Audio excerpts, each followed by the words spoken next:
ሰላም እንዴት ናችሁ? ውድ የኢትዮቤስ ቤተሰቦች ኢትዮቤስ ኦንላይን ትምህርት ቤት በመሆን እያገለገለ ይገኛል። የምናስተምራቸው ትምህርቶችም እንግሊዘኛ፣ አማርኛ፣ ሂሳብ እንዲሁም ሌሎች ትምህርቶችን ዘወትር ከሰኞ እስከ ዓርብ በኦንላይን በማስተማር ላይ እንገኛለን። መማር ለምትፈልጉ ልጆች እንዲሁም በልዩ ልዩ ምክንያት የመማር ዕድል ያላገኛችሁ በሀገር ውስጥም ሆነ በሀገር ውጭ ያላችሁ ውድ የቻናላችን ተከታታዮች ኢትዮቤስ የኦንላይን ትምህርት ቤት የመማር ዕድላችሁን ሰፋ አድርጎ መጥቷል። መማር ለምትፈልጉ ቪዲዮ ላይ ባስቀመጥነው ስልካችን በኢሞ፣ ቴሌግራም፣ ዋትሳፕ እንዲሁም በሌሎች ማህበራዊ ሚዲያዎች ላይ በመደወል በኦንላይን መማር ትችላላችሁ። እንግዲህ ኢትዮቤስ የኦንላይን ትምህርት ቤት ጊዜና ቦታ ሳይገድበው በማንኛውም ቦታ ሆናችሁ ማንኛውንም የትምህርት አይነት በማንኛውም ሰዓት የምትከታተሉበት የኦንላይን የትምህርት ፕሮግራም ነው። ስለዚህ ምርጫችሁን ኢትዮቤስ ታድርጉ እያለን ቪዲዮአችንም ላይክ፣ ሼር እንዲሁም ሳብስክራይብ በማድረግ ዘወትር የምንለቃቸውን ቪዲዮዎች እንዲደርሷችሁና ቤተሰብ እንድትሆኑ ስንል እናሳስባለን። እሺ በዛሬው ዕለት ደግሞ እየላችሁ የቀረብኩ የአማርኛ ትምህርት የአረፍተ ነገር መስረታ ይሆናል ማለት ነው። እንግዲህ ከአሁን በፊት እንደተመማርነው የአማርኛ ፊደላትን በቅደም ተከተል 34ቱንም በደንብ አይተናል። ወደ ጎን 7 ከውስብስብ ወይም ደግሞ ዲቃላ ፊደላት ከሚባሉት ጋር 8 ማለት ነው ወደ ጎን። ከዛ ቀጥለን ቃላትን አይተናል። ከቃላት ሐረጋትን አይተናል። አሁን ደግሞ በቅደም ተከተል አረፍተ ነገር መስረታ ላይ ደርሰናል። እስኪ እንግዲህ ከዚህ ላይ እንደምትመለከቱት የአረፍተ ነገር መስረታ ይላል። ለጀማሪዎች አረፍተ ነገር በዚሁ መልኩ እየመሰረትን እንለማመዳለን ማለት ነው። እሺ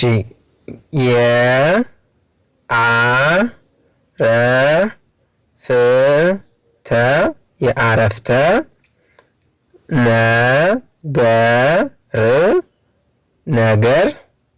ምስረታ የአረፍተ ነገር መስረታ ይላል። የአረፍተ ነገር መስረታ። እሺ ከዚህ ጋር ምን ይላል?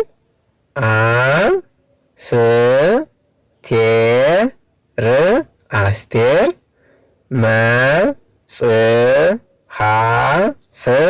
መጽሐፍ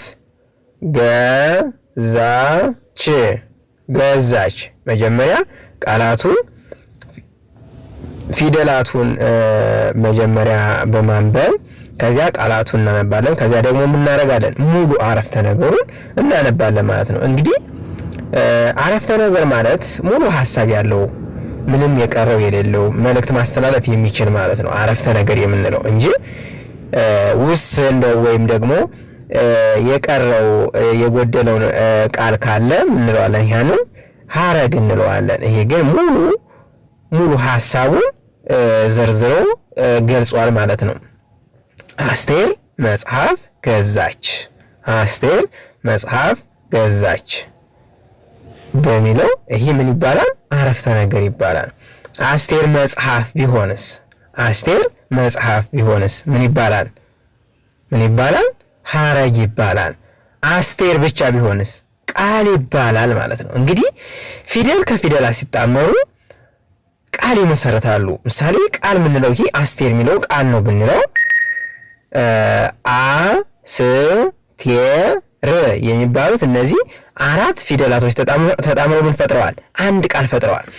እሺ ይቺ ቃልና ይቺ ቃል ደግሞ ምን ሆነዋል?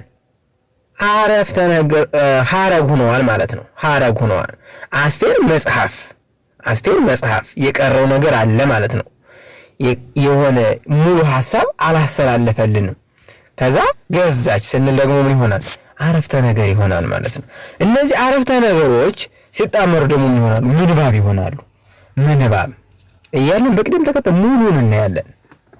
ስለዚህ እናንተ ሳታቋርጡ ቪዲዮውን እስከመጨረሻ በማየት አሪፍ የሆነ የማንበብ ክህሎታችሁን የምታዳብሩበት ይሆናል ማለት ነው። አሁንም ተከታተሉ። እሺ አለሙ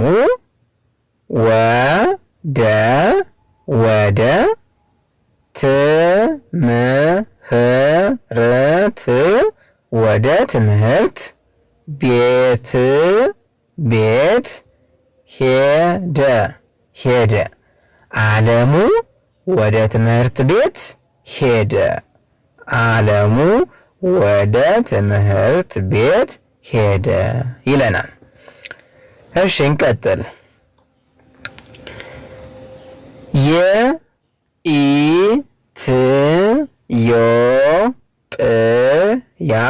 የኢትዮጵያ ሰንደቅ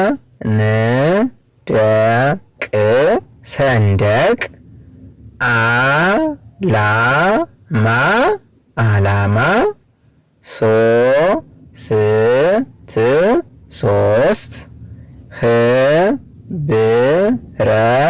ህብረ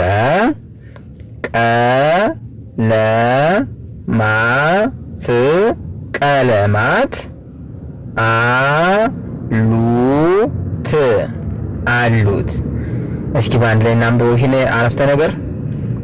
የኢትዮጵያ ሰንደቅ ዓላማ 3 ህብረ ቀለማት አሉት።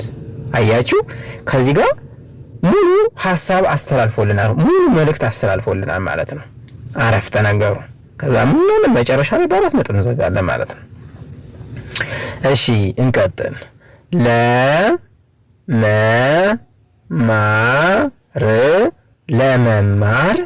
ለመማር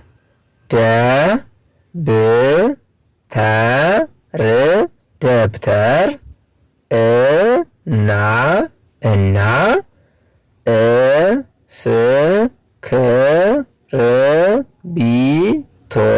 እስክርቢቶ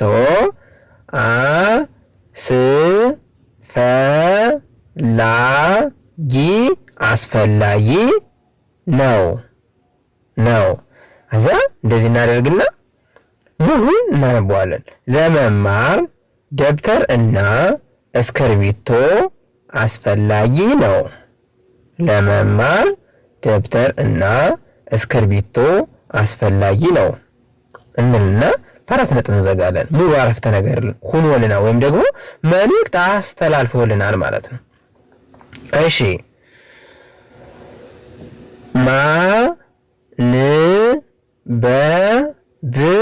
ማንበብ ታላቅ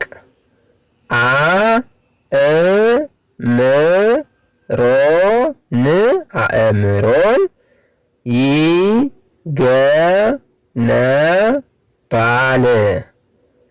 ከዛ በአራት ነጥብ ዘጋና ሙሉ ስናነበው ማንበብ ታላቅ አእምሮን ይገነባል እንላለን። እሺ እንቀጥል።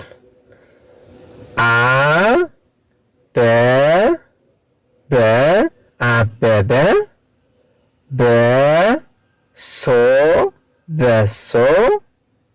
ጠጣ። አበበ በሶ ጠጣ። አበበ በሶ ጠጣ ብለን በአራት ነጥብ እንዘጋዋለን ማለት ነው። እንግዲህ ውድ ተመልካቾቻችን በዚሁ መልኩ በደንብ አድርጋችሁ እየተለማመዳችሁ ማንበብ ሆነ መጻፍ የምትችሉበት ይሆናል ማለት ነው። ይህን ቪዲዮ እስከ መጨረሻ በማየት አሪፍ የሆነ ቁም ነገር ያለው እውቀት ትጨብጡበታላችሁ በማለት ይህንን ቪዲዮ አዘጋጅቼላችኋለሁ። ስለዚህ እናንተ ቪዲዮውን እስከ መጨረሻ በማየት ቪዲዮንም ላይክ፣ ሼር እንዲሁም ሰብስክራይብ በማድረግ ዘወትር የምንለቃቸው ቪዲዮዎች እንዲደርሷችሁና አሪፍ የሆነ ትምህርት እንድትማሩባቸው ስንል እናሳስባለን።